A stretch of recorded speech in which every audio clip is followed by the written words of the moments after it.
Bus tunnel வழியாக போக போகிறத கர்டனை விலக்கி பார்க்குறாரு. அதுக்கப்புறமா ஒரு சீட் பக்கத்தில் போகிறாரு. அந்த சீட்லேயும் யாரும் இல்லை, அந்த சீட்டை சுற்றியும் யாரும் இல்லை.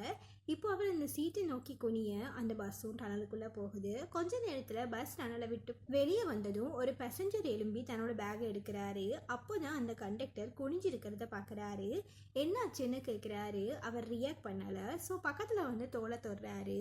அப்போது கண்டக்டரோட தலையில்லாத உடம்பு வந்து விழுகுது. இதை பார்த்த பேசஞ்சர்ஸ் எல்லாரும் கத்துறாங்க. சிஐடிஸுக்கு கால் பண்ணிடுறாங்க. சிஐடிஸ் வந்து பாடியை பார்க்குறாங்க. இதே மாதிரி வேறு 2 கண்டக்டர்ஸுக்கும் முன்னாடி நடந்திருக்கும். யாரும் எதையும் பார்க்கவும் இல்லை, எதையும் கேட்கவும் இல்லை. ஸோ முதல்ல இருந்து என்னாச்சுன்றதை சொல்லுங்கன்னு கேட்குறாங்க. இந்த கண்டக்டரோட பர்ஸ் பஸ்ஸில் மிஸ் ஆகி இருக்கும். அதை பேசஞ்சர்ஸ் தான் எடுத்ததா அவர் நினைக்கிறாரு. நீங்கள்லாம் பார்க்க தான் ரிச்சாக தெரிவிங்க, ஆனால் திருடங்களாக இருப்பீங்கன்னு அவர் சொல்லதும் பிளாக் ஷர்ட் போட்ட ஒருத்தரும் ஜெல்லோ ஷர்ட் போட்ட ஒருத்தரும் அவர் கூட சண்டைக்கு போகிறாங்க. அதுக்கப்புறமா அவர் செக் ஷர்ட் போட்ட ஒருத்தர் பார்க்குறாரு. அவர் பேக்கை ரொம்ப இறுக்கமாக பிடிச்சிட்டு இருக்காரு. ஸோ அவர் தான் திருடி வச்சிருக்கிறதா நினச்சி அதை பிடிச்சி இழுக்கிறாரு. அந்த நேரம் செக் ஷர்ட் போட்டிருந்த விக் கீழே விழுந்துடுது. இதை பார்த்து பேசஞ்சர்ஸ் எல்லாரும் சிரிக்க ஆரம்பிச்சிடுறாங்க. இதில் வந்து சண்டேல அந்த செக் ஷர்ட் போட்டவர் கண்டக்டரை பிடிச்சி தள்ளி விட்டுடுறாரு. அப்போது அவர் எந்த சீட்டை நோக்கி குனிஞ்சாரோ அந்த சீட் பக்கத்தில் தான் போய் விழுந்திருப்பார். அந்த சீட்டு கீழே தான் அவரோட பர்ஸ் இருந்திருக்கும். இப்போ ஒருவேளை இதை எடுத்தோன்னா பேசஞ்சர்ஸ் எல்லாம் சண்டைக்கு வருவாங்கன்னு சொல்லிட்டு டனலுக்குள்ளே பஸ் போனதும் எடுக்கலான்னு நினச்சிருப்பாரு. அதை எடுக்கிறதுக்கு தான் குனிஞ்சிருக்காரு. டிரைவர் பஸ் ஃபுல்லாக தலையை தேடி பார்த்துருப்பாரு. தலை கிடைக்கவே இல்லை. இப்போ சிஐடிஸும் பேசஞ்சர்ஸோட பேக்ஸ் ஃபுல்லாக செக் பண்ணுறாங்க. தலையும் கிடைக்கல, மர்டர் வெப்பனும் கிடைக்கல, பேக்கில் சஸ்பீஷியஸாகவும் எதுவும் கிடைக்கல. அடுத்து பஸ் ஃபுல்லாக ஸ்ப்ரே அடித்து செக் பண்ணி பார்க்குறாங்க. ஒரு பிளட் ட்ராப் கூட கிடைக்கல.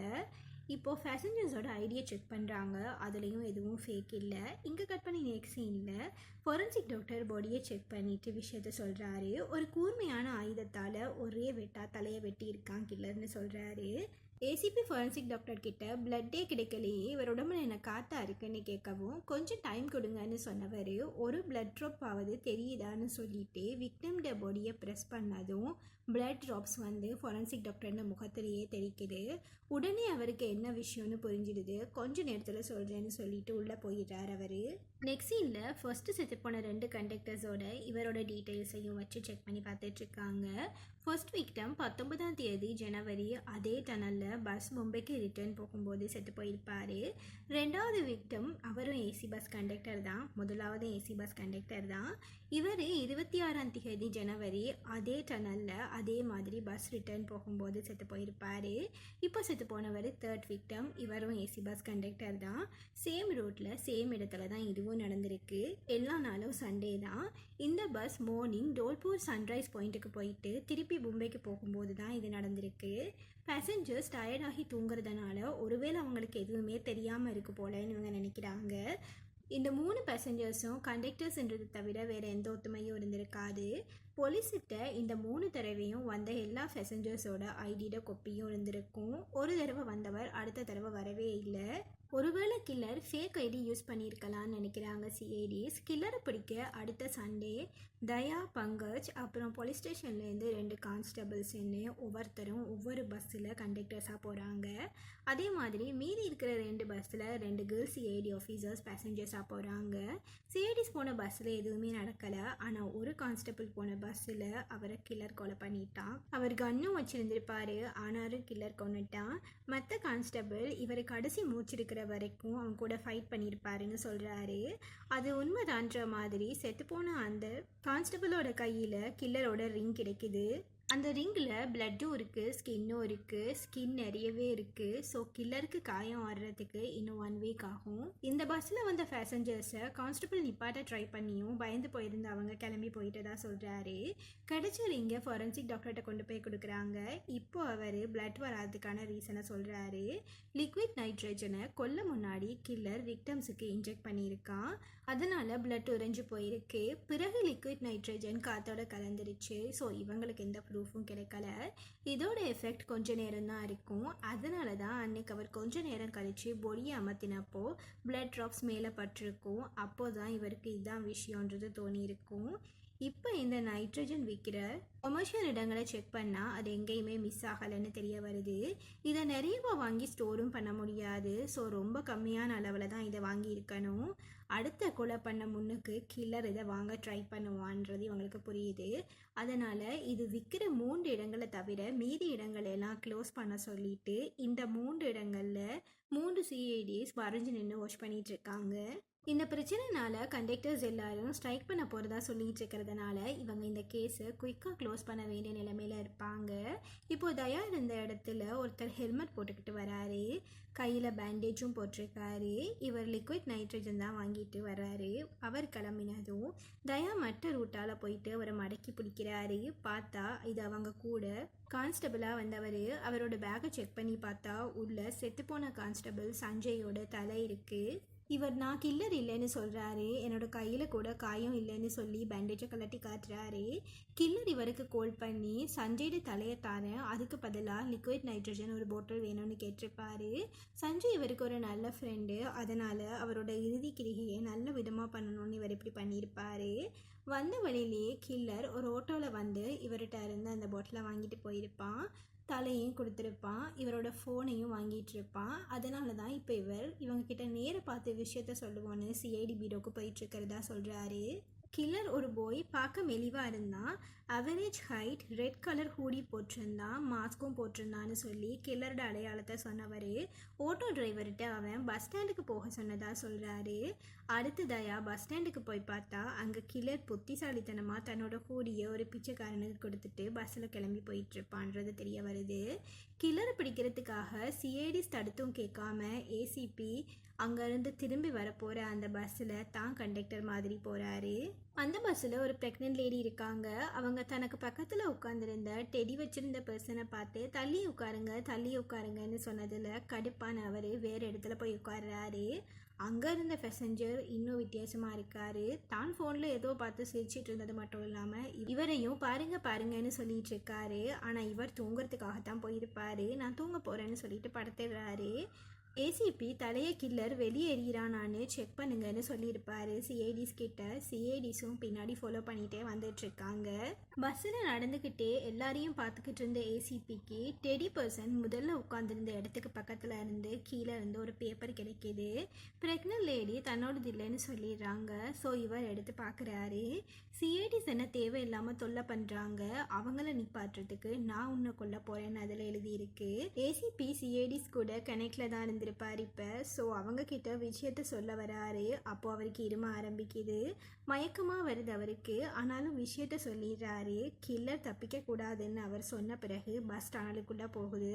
கொஞ்ச நேரம் அவர் மூச்சை இழுத்து விட்டுக்கிட்டே விழுகிற சத்தம் கேட்குது.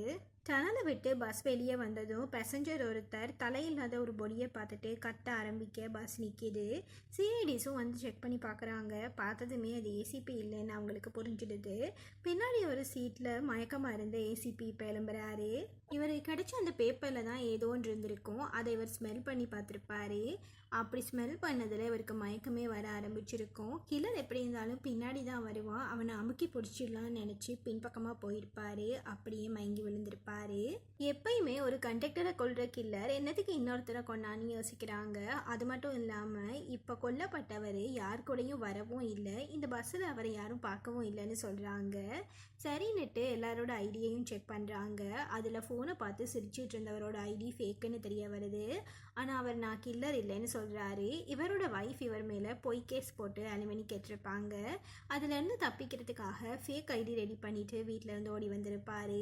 காலேஜ் டேஸில் பஸ்ஸில் போன பிறகு நான் இன்றைக்கி தான் பஸ்ஸில் வந்தேன்னு சொல்கிறாரு. அப்போது இன்னொரு பேசஞ்சர் பக்கத்தில் இருந்த பேக்கில் இருந்து ஐஸ் பேக்கோடு இருக்கிற ஒரு இன்ஜெக்ஷன் கிடைக்கிது ஒரு சிஐடி ஆஃபீஸருக்கு. அது பாதி காலியாக வேற இருக்குது. ஆனால் அவர் இந்த பேக் தன்னோடது இல்லைன்னு சொல்கிறாரு. இது முதல்ல இருந்தே இங்கே இருந்துச்சு, நான் 2 நாள் முன்னாடி தான் ஃபாரினில் இருந்து இங்கே வந்தேன், இன்னும் 2 டேஸில் நான் திரும்ப போயிடுவேன்னு அவர் சொல்கிறாரு.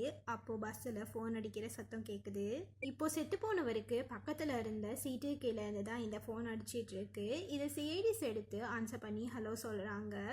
அப்போது கால் பண்ணவர் இந்த கோலை கட் பண்ணிடுறாரு. இப்போது அவரை காட்டுறாங்க. அவர் ஒரு காரில் உட்காந்துட்ருக்காரு, எங்கேயோ கிளம்புறாரு. இங்கே இவங்களுக்கு இன்னொரு சீட்டுக்கு கீழே இருந்து ரத்தத்தோடு இருக்கிற ஒரு கத்தி கிடைக்குது.